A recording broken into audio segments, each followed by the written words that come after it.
Hello friends welcome to my Devnath survey channel. तो guys मोर नाम शिल्पा देवनाथ। तो आपनालोकर कारणे बहुत ভাল खबर आहि परिছে।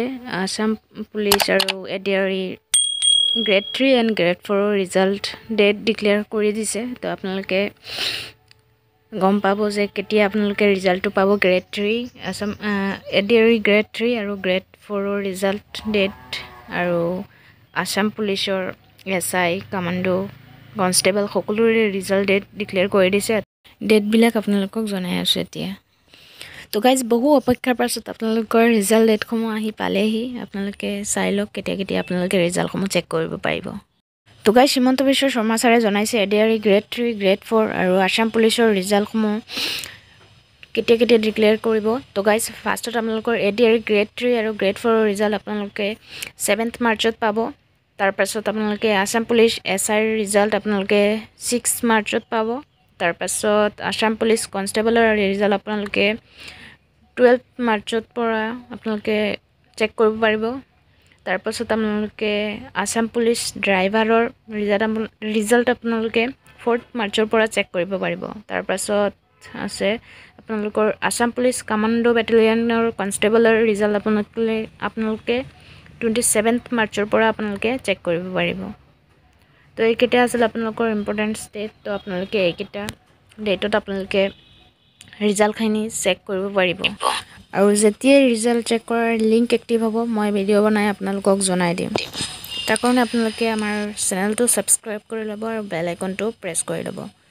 তো গাইজ আপোনালোকে হিমন্ত বিশ্ব শৰ্মা ছাৰৰ ভিডিঅ' ক্লিপটো আপোনালোকে চাই লওক এতিয়া। সাব ইন্সপেক্টৰ আমাৰ ইউবি এবি কমিউনিকেশ্যন এই তিনিটা ক্ষেত্ৰত অসম আৰক্ষীয়ে সাব ইন্সপেক্টৰ পোষ্টৰ পৰীক্ষা পাতিছিল। ইয়াত পদ আছিল 203টা। ইয়াৰে ইতিমধ্যে লিখিত পৰীক্ষা হৈ গ'ল আৰু এই লিখিত পৰীক্ষাত যিসকলে উত্তীৰ্ণ হ'ল, যিসকলে কাট অফ নম্বৰ পাবলৈ সক্ষম হ'ল, তেওঁলোকৰ তালিকা 6 মাৰ্চ তাৰিখে আৰক্ষী বিভাগে প্ৰকাশ কৰিব। 6 মাৰ্চ তাৰিখে লিখিত পৰীক্ষাৰ ৰিজাল্ট হোৱাৰ লগে লগে পিএছটি আৰু পিইটি আৰম্ভ হ'ব। আৰু পিএছটি আৰু পিইটিৰ এডমিট কাৰ্ড আপোনালোকে 9 মাৰ্চত ডাউনলোড কৰিব পাৰিব আৰু পিএছটি আৰু পিইটি 17 মাৰ্চৰ পৰা আৰম্ভ হ'ব। আমাৰ এটা ডাঙৰ পৰীক্ষা হৈছিল, সেইটো হ'ল constable UB, constable AB, constable communication আৰু sub officer fire and emergency service. কনষ্টেবলৰ ইউবিত পোষ্ট আছিল 1760টা, কনষ্টেবল এবিত পোষ্ট আছিল 2301টা, কনষ্টেবল কমিউনিকেশ্যনত পোষ্ট আছিল 466টা আৰু সাব অফিচাৰ ফায়াৰ সাৰ্ভিসত পোষ্ট আছিল মাত্ৰ এটা। এই গোটেই পৰীক্ষাটোৰ ইতিমধ্যে পিএছটি আৰু পিইটি কমপ্লিট হ'ল। এই পৰীক্ষাটোৰ যিসকলে পিএছটি পিইটিত কোন পাছ কৰিলে ইয়াৰে ৰিজাল্ট অসম আৰক্ষীয়ে 12 মাৰ্চ তাৰিখে ঘোষণা কৰিব। অৰ্থাৎ কনষ্টেবল ইউবি এবি পৰীক্ষাৰ প্ৰথম ৰিজাল্ট 12 মাৰ্চ তাৰিখে প্ৰকাশিত হ'ব।